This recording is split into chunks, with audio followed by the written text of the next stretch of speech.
Okay, folks, we're going to go ahead and kick off the second to last presentation, so if you can work your way back to your seats.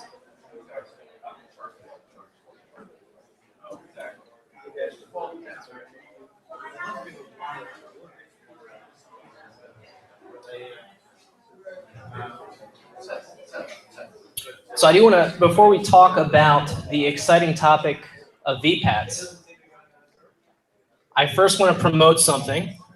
And if I'm describing you, this is your event.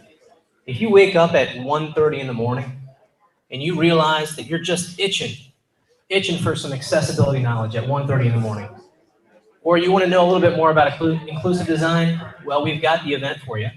October 11th, 2018, we're going to have our inclusive design ID 24. This is a completely free. It's 24 one-hour webinars that is live. So whether you wake up at 6 in the morning or 2 in the afternoon, whatever your lifestyle is, there's going to be plenty of content for you. So we just encourage you to check that out.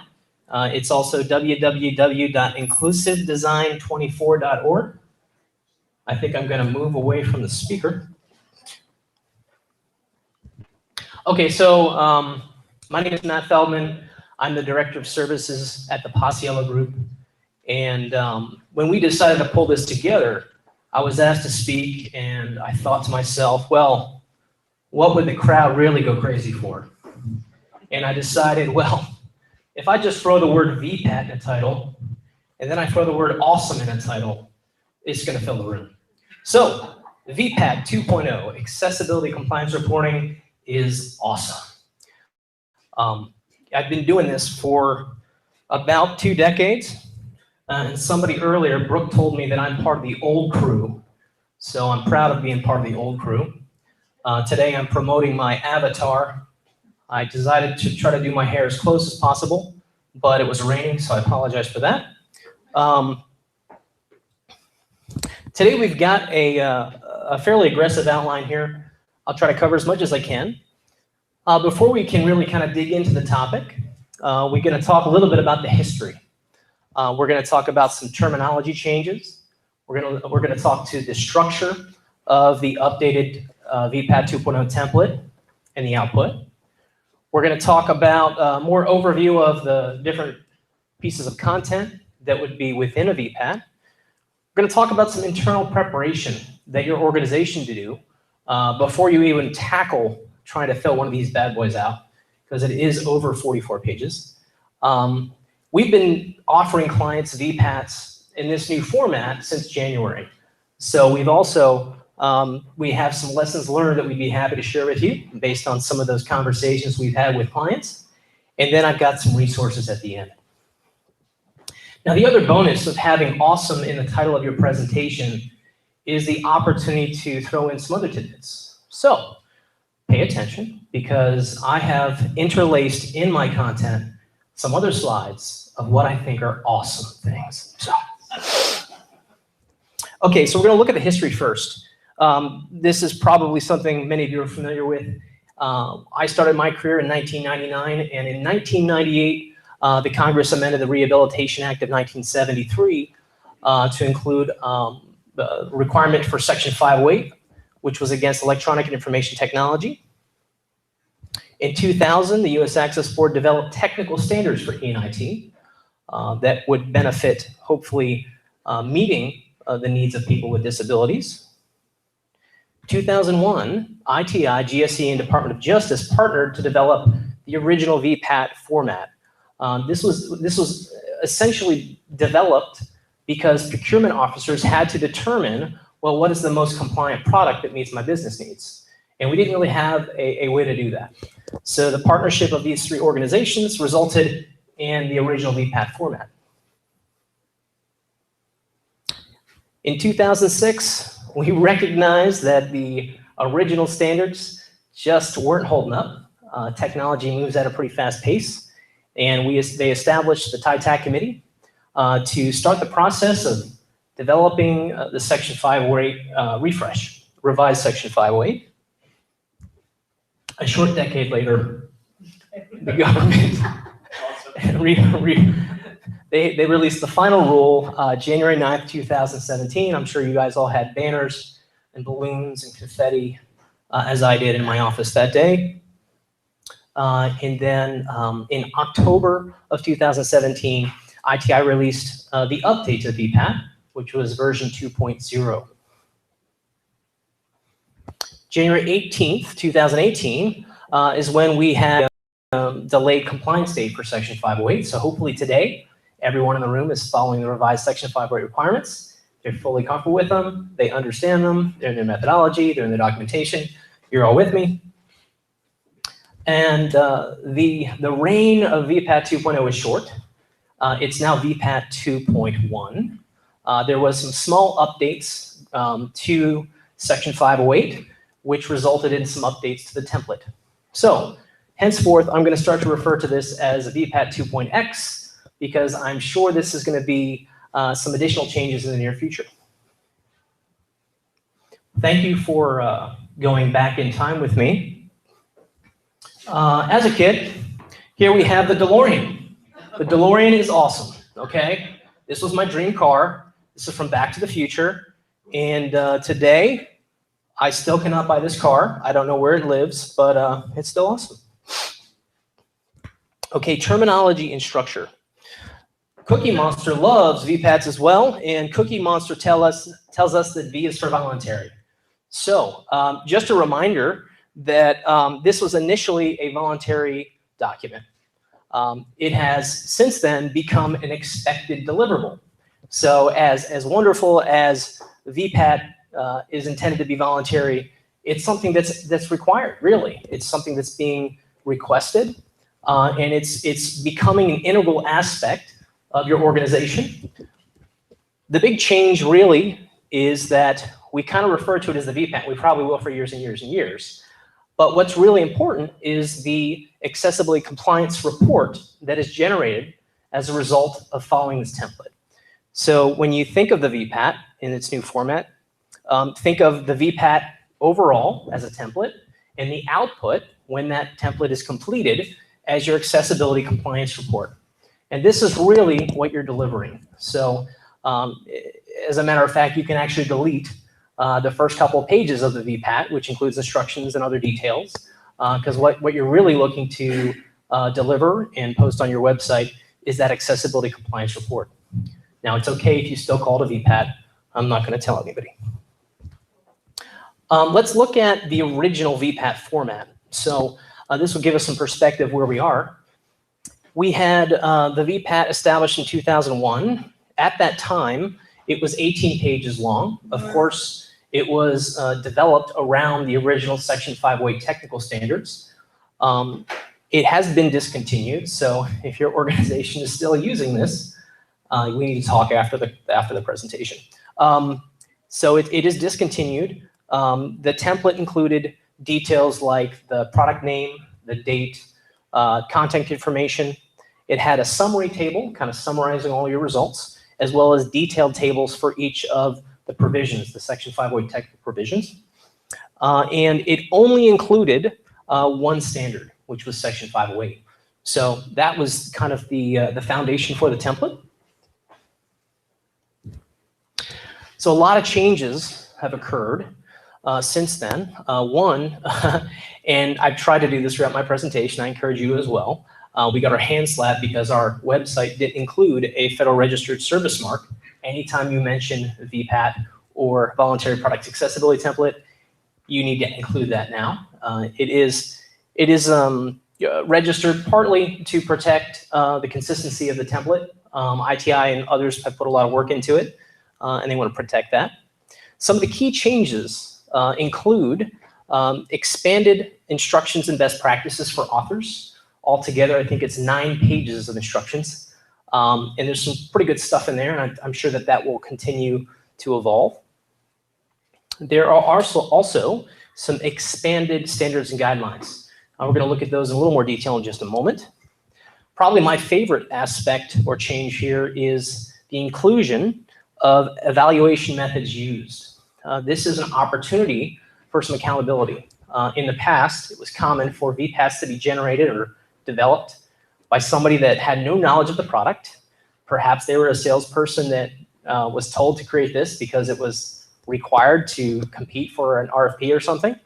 So this at least has some accountability where you have to document or explain what your methodology is to actually come up with the details within the report itself. So I've got a slide later that I'll talk a little bit about some of the things you should be including in that section. And then finally, you have a place for an optional legal disclaimer. This is really a legal document. If you are communicating to a federal agency that your product is fully compliant, well, is it though? I mean, the real challenge now is I think people have recognized that this is an accurate document.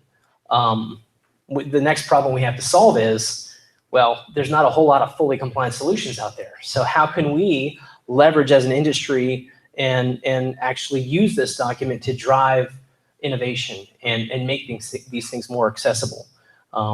So we'll talk a little bit about that later.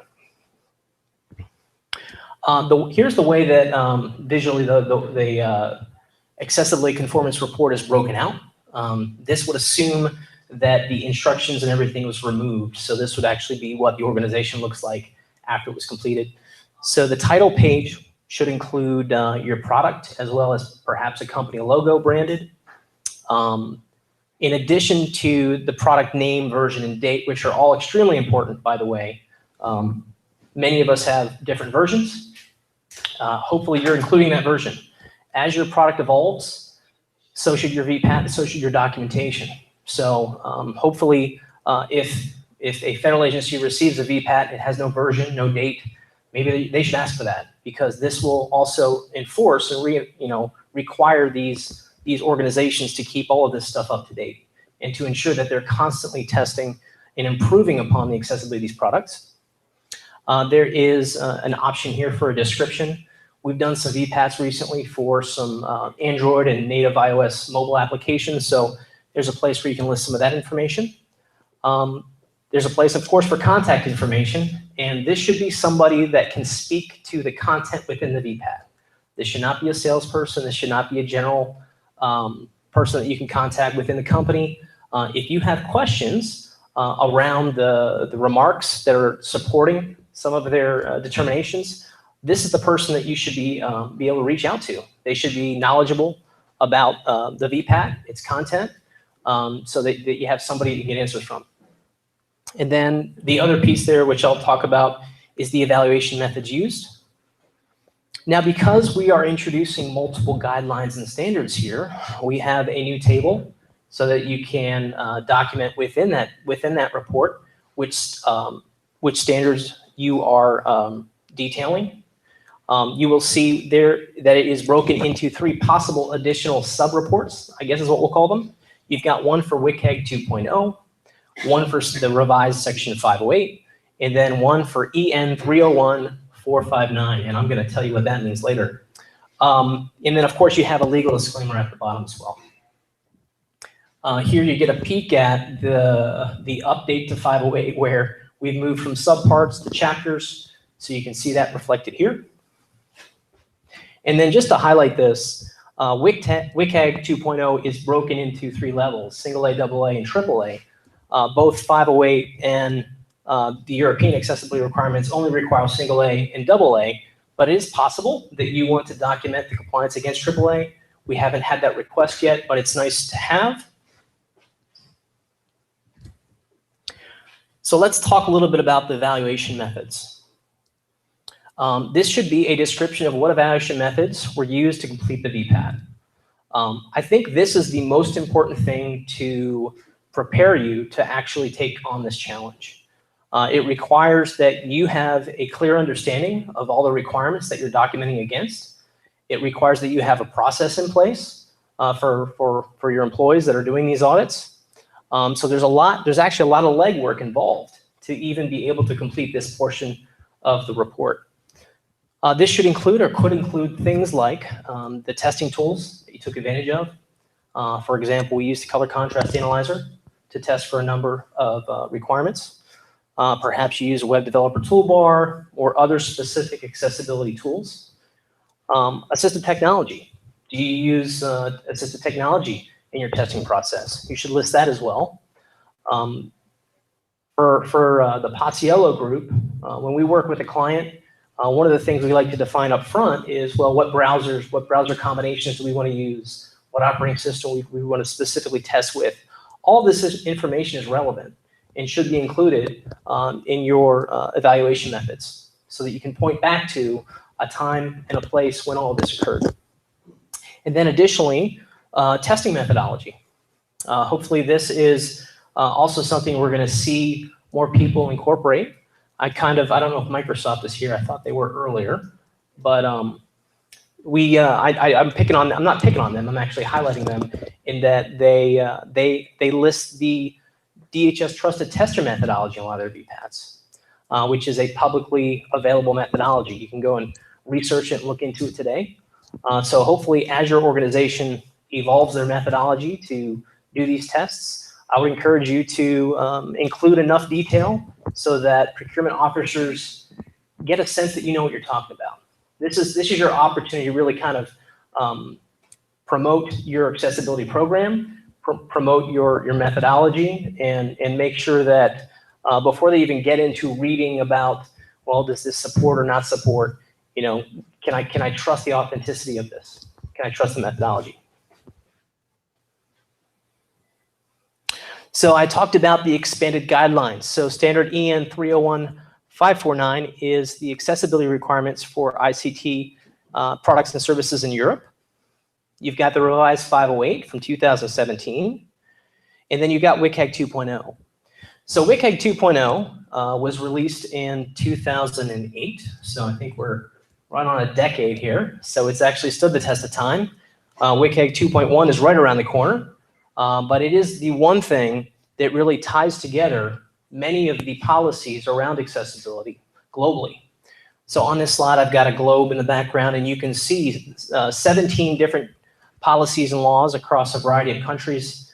This ranges from Australia to Italy to Ireland to the United States, of course, New Zealand.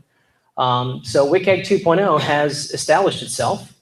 It is a decade old, and the US was a little late to that party, but we got on board, and I will be very interested to see what happens when WCAG 2.1 is more broadly used and see how that impacts things. I'm not going to give a session on WCAG here. You can talk to Billy about a course if you'd like later. It was developed by the W3C, the World Wide Web Consortium. It's got 3 different levels there, and it's organized by 4 different principles. You've got perceivable, operable, understandable, and robust. Okay, so I'm a dog lover, okay? Chris knows this. I've actually babysat his dog before. I'm trying to convince my wife that we need to get a dog. And I found this photo. This isn't necessarily the dog I want. We've got a dog here with a gray sweatshirt on and a yellow beanie. I don't know if he lives in Alaska. I don't know what his situation is, but he's pretty cool, all right? This dog is awesome. I wanted to talk a little bit more about the detailed tables within the VPAT or within the Accessibility Compliance Report format. This is the meat of your report, and this is where all those pages come into play, because you've got depending on how you want to document this, you could have multiple standards, multiple guidelines, and each one should include a table row that has information supporting a conformance level. So here we have an example on the right-hand side. We've got WCAG 2.0 Level A, and this is for 111 non-text content. Now, because WCAG overlaps all these other guidelines, you can actually save a little time in that you can list the different portions of the European in Section 508 where this overlaps. So here, you are documenting at one time, but there is overlap to these other guidelines. The conformance levels have expanded just a little bit, not a whole lot. We still have a fully supports. I would expect if you determine that it fully supports, there are no accessibility problems against that particular criteria, I would hope. If there are 1 or 2 problems, but for the most part, most of your application or product is accessible against that criteria, it can be supports with exceptions. Does not support would be a scenario where you've got many issues, many documented issues in an audit, and you, of course, recognize that you got some work to do to really consider yourself some level of supports. There are many instances where it's possible we have a not applicable based on your product. One of the big changes with Section 508 is we shifted from organizing things by categories. So is it a website, or is it a telephone? Is it telecommunications? Is it, all of that is blurred at this point. So now we are focused on what does it do? It's not what it is, it's what can it do? So hopefully we'll have some sustainability in the future, because there's always going to be, what does it do? And we can document that accordingly. The new one is not evaluated. This is different than not applicable. Not evaluated in the example here is WCAG 2.0 AAA. So we'll talk a little bit more about the need for this later, but there is a conformance level of not evaluated for that particular reason. So I wanted to show you an example of a result of a VPAT that we developed for a client. This is, again, 111 to be consistent. And in this scenario, we determined that the conformance level does not support. The reason we came to that conclusion, because we found many problems with their non-text content. And we listed those examples. The difference between an audit and a VPAT, the audit should have all sorts of goodies, right? It should have code examples and screenshots, really the kind of the heart of the details, whereas a VPAT or a conformance report is a summary of those results. So whereas we may have found, 50 issues with images and CSS and SVG, we're really just kind of summarizing this here in the report. So in our example, we list that the logo images do not have text alternatives. We said that the CSS and button icons do not have text alternatives, and that the SVG decorative elements were not hidden from screen readers. So these are just some examples that would support our conformance level of does not support.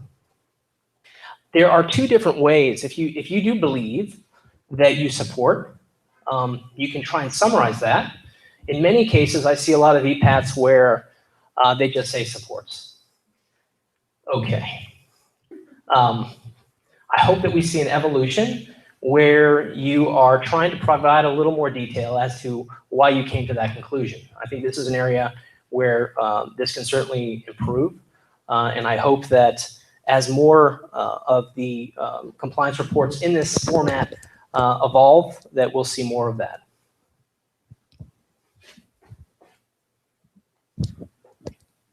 Before I go on, are there any questions? I know I'm covering a ton of stuff here. Brooke. Denny, could you give her the mic if you have it? Or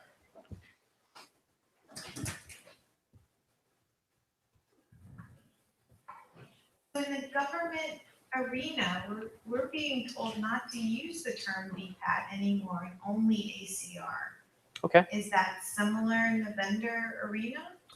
Well, yeah. So what you're asking for is the accessibility compliance report. That's what the actual deliverable is. That's what the document is. I think we're still hearing the term VPAT all the time. It might be the same output. Hopefully it is. We might even see it being named that way.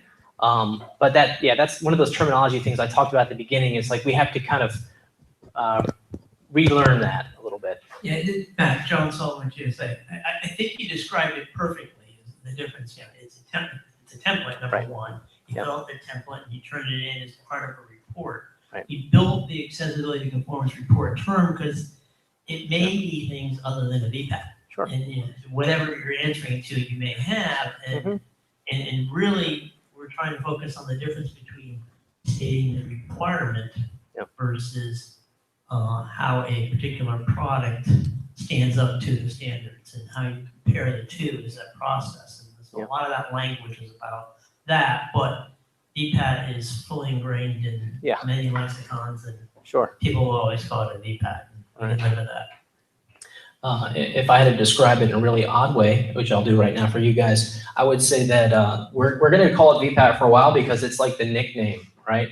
Like I went to a friend's wedding and I didn't know that his real name was something different. Like my entire life, I've called him Bruce. His real name was Young.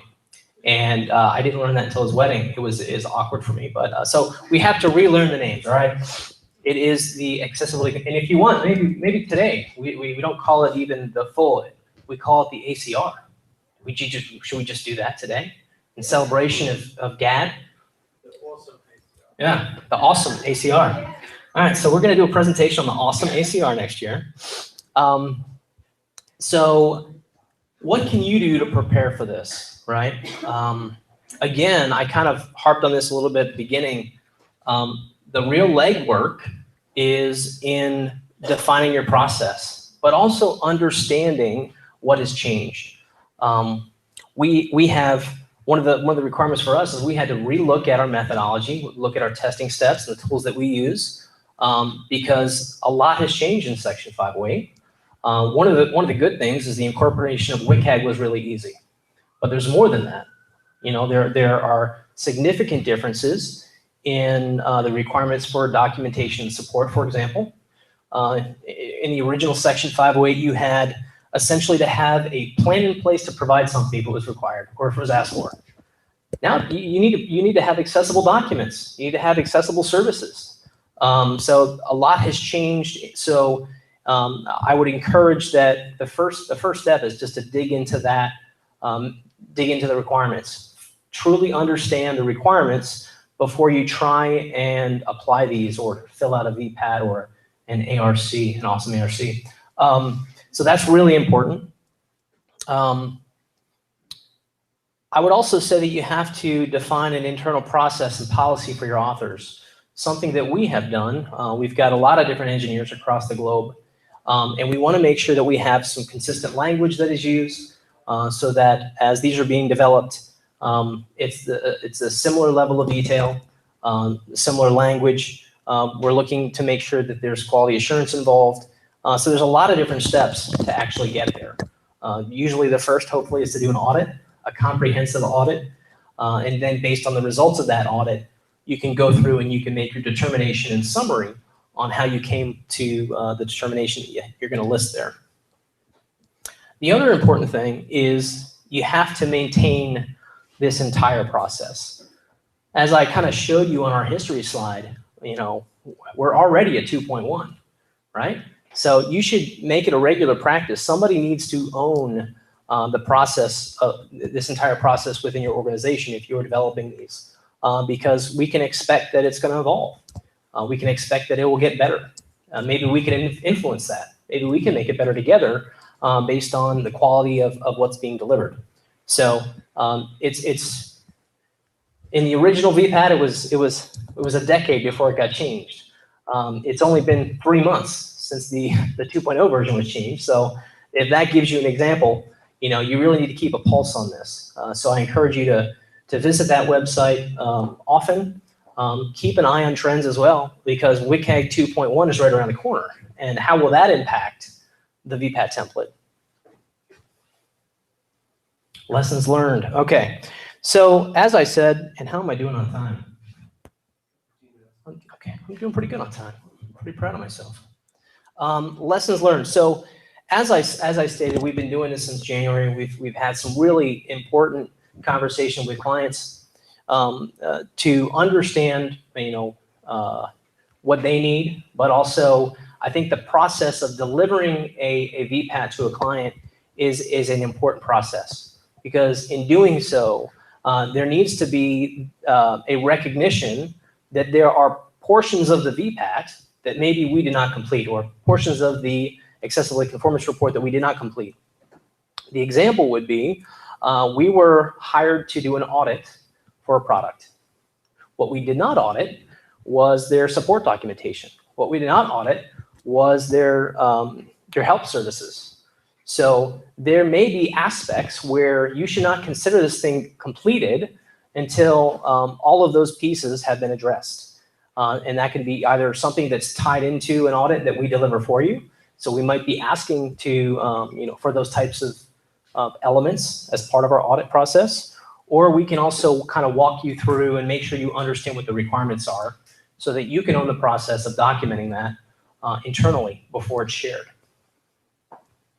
As I stated before, I'm kind of harping on this, it is a living document, right? So recognize that the WCAG guidelines are going to be updated to 2.1 very soon. So I'll be interested to see how it impacts the template and then possibly other policies and standards around the world. The other important piece is how many pages this thing is. So if you just fill out the template as it is today, it's 44 pages, I think, total. With content from an audit, I mean, we can push 75, 80 pages really easily. But you really need all of those. You really don't. For example, Section 508 and all these guidelines don't require AAA. So while in some cases maybe you do document that and you have that as part of your audit process, it's not necessary for you to, in my opinion, list all of those. As long as you clarify somewhere in the document what it was tested against, you can remove some of these things. There's a big difference between saying something is not applicable and something was not evaluated. Not applicable would mean, of course, that the overall requirement applies, but maybe you don't have any video content, or maybe you don't have any elements or functions that would be impacted by that criteria. So keep in mind that it's not just about removing things that aren't part of your application. In some cases, it's important and necessary to document where things are not applicable as well. Here's another kind of lesson learned. I think this is an important one. An accessibility compliance report is not an endorsement of an end user's experience. So keep in mind, this is about meeting technical requirements. This is about documenting technical compliance. And there are certainly scenarios where you might have a fully compliant technical application, but that user experience may not be great for a low vision user or a keyboard only user. So just because you might have a VPAT an accessibility compliance report that fully supports everything doesn't mean it's a great experience for users. So keep that perspective. And then maybe you have a scenario where you have a couple technical requirements, but for the most part, you have a really good user experience for most users. So I think another part of this is the blend of those two. Hopefully your accessibility program is approaching things from a compliance standpoint and a culture standpoint, from a technical standpoint and a user standpoint, because that is where you have a sweet spot. And the other kind of piece here was in sharing the final report with a client, because it was based on this audit that we did, it also dramatically impacted their product road mapping. So after delivering the report to the client, I spent an hour with them talking through everything and what it means. And at the end, they said, well, this isn't ready. We're not proud of the results here, and we don't want to publish this. So what they did is they're going to take that report, they're going to share it with leadership, and they're going to say, we need to do better, and we need more funding to do better. So it's actually being used for different things than just procurement. It's hopefully going to drive the accessibility program that you're trying to build. So I think that was a really important one, and one that I kind of walked away like, wow, this is a great impact. This is the exact kind of thing that I would hope would happen. They didn't just pay us to do an audit. We didn't develop a report and walk away.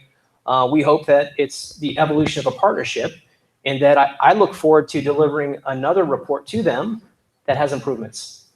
And maybe we'll get to a point where they decide, well, now we're ready. Now we're ready to go to the market. We think we can compete, and we think we have something that can be used by all individuals.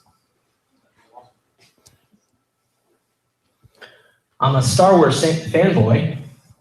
I also like action figures. If that's you, this slide is for you. This is a stormtrooper doing a Superman BMX bike trick as Darth Vader is looking on. So this is clearly awesome. At least I think it is. Some resources. please go and really spend some time on ITI's website. ITI stands for the Information Technology Industry Council. They've done quite a bit of work, and they've got quite a bit of documentation as well. So just go and spend an afternoon there if you really want to. But they've got some great frequently asked questions documents. As I said, the template is going to be constantly updated. So make sure that you're incorporating that into your process.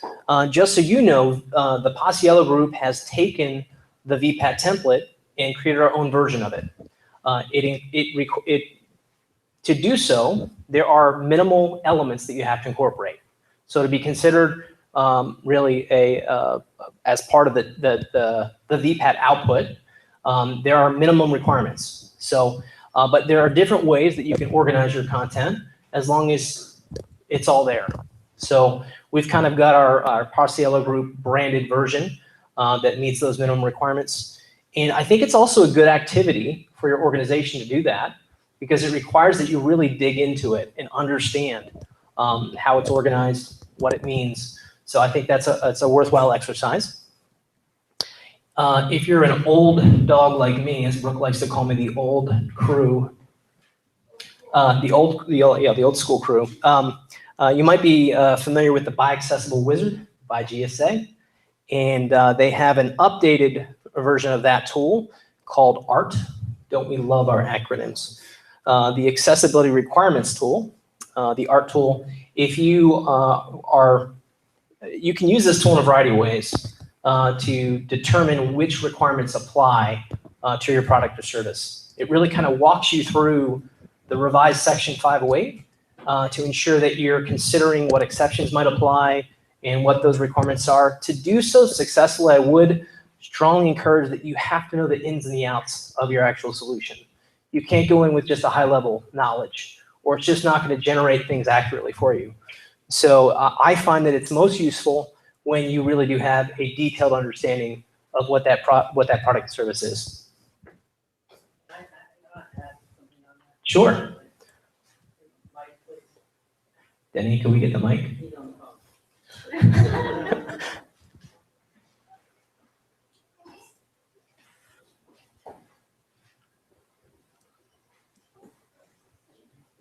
Thanks, Matt, for including that. Just the ART tool, the whole entire Section 508.gov website is being redone and will be reborn on June 1st. So while currently the ART tool uses the old Buy Accessible link, that will be dead in 2 weeks. Okay. And it will be just Section 508.gov will get you there. And on the actual tool, the first generation that's out there, definitely influenced by Bruce Bailey heavily.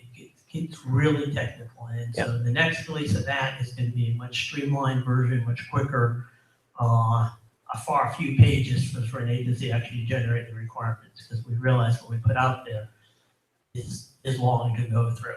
It's thorough, but so you'll see improvements on that too. Thank you. Yeah, let me know. We'll do a blog together. We'll get that out there. Any other questions?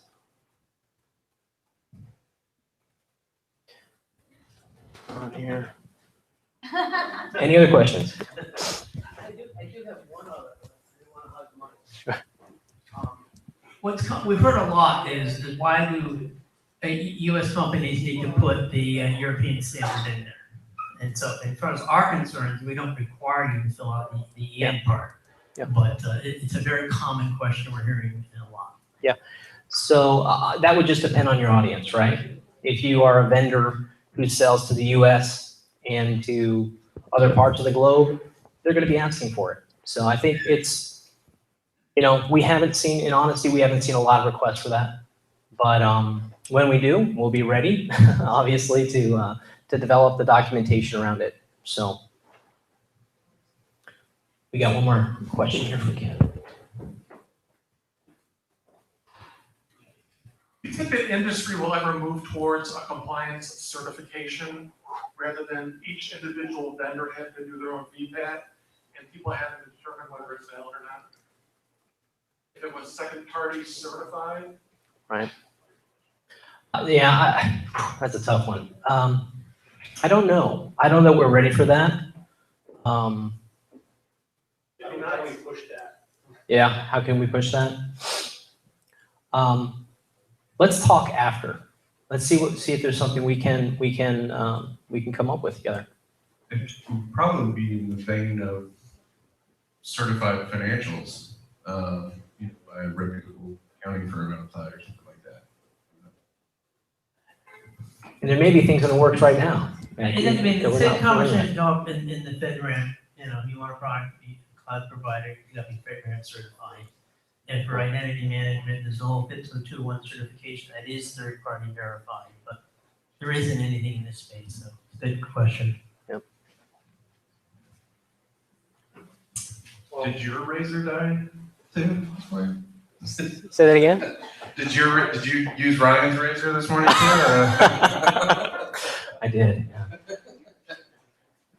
Anyone else? I think there was one. Yeah, what I was going to say is that, talking of testing, it comes back to this question of how do you actually trust that the test that was done accurately revealed those results To support the VPAT. to support the VPAT, all the awesome ARs. But I think that the problem right now is that you submit your VPAT and you say, this is our statement. It's up to you later on to go challenge that statement and walk it back. If it turns out that the product is not accessible, if it says fully supports, but then it actually doesn't, then maybe then you can go back and say, well, show us the test process that came to this answer. Whether people will actually do that, it puts the burden on the purchaser rather than on the vendor. Right. And I think that's the real problem, is that the burden really should be on the vendor to explain that. Yeah, I mean, procurement officers have full authority to question documentation that's submitted. You should be able to question anything that you want. Even if you think you understand it, you just want to make sure that they're being truthful or that they're being comprehensive, ask them. I mean, I think that's an important part of this process to evolve as a community. The term is with exceptions, right? So you want to Right, make sure what's been couched in that, right? Exactly. Cover this with the testing. Right. All right, folks. Well, thank you so much for your time. This has been great to have everybody here. And I think we got one more, though. So hold all that enthusiasm down.